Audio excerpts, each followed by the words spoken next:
Good morning, friends. How are you?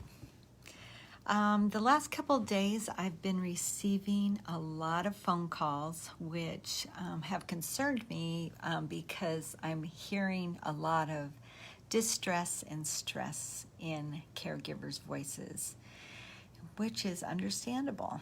So this is Char Meekins, a developmental disabilities nurse with a passion to make a difference in the lives of those in the IDD community and in your lives as a listener.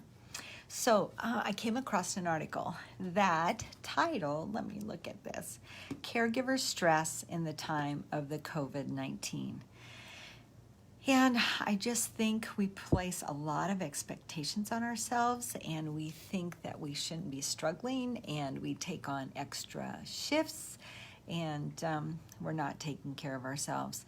Now, I know we've talked about this many times before about the importance of sleep and hydration and taking the time for you, but when you're working double shifts and not getting a lot of sleep in between, it's difficult, and I realize how difficult it is.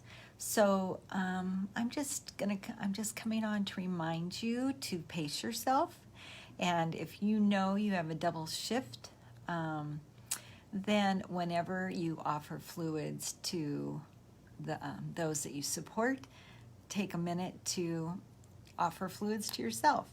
And when you sit down to meals and snacks, take the time to make sure that you're getting nutrition in. And nutrition meaning real food. During stressful times, we often start relying on junk food and relying on caffeine to sustain us, and those are the things that really don't sustain us. So please plan accordingly. Grab food from home to take with you to work that are quick protein.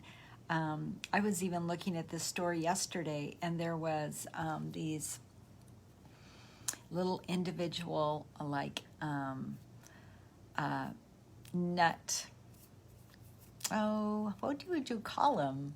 Because you just squeeze them, and it has like cashew nut butter in them and almond nut butter, and then also you can always snag what am I thinking of? Like dried beef, things that are quick protein, but yet easy to pack and throw in your bag when you take off for work. So good morning. Thanks for joining me.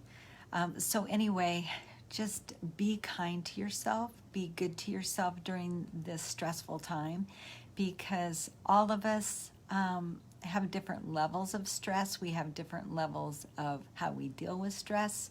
So take time for you. Make sure you're taking care of yourself emotionally and mentally, and do something kind for yourself today, whether that's taking the time to maybe an Epsom salt bath, or maybe going for a walk, or listening to your favorite music. But please, please, please take time for you today, even if it's 5 minutes, and take deep breaths. I've been taking deep breaths, and just realize that what you're going through isn't abnormal, but it does take conscious, purposeful effort to take care of yourself so you can take care of those that you are supporting. All right, thanks for joining me, and take care of you today. Thanks. Bye.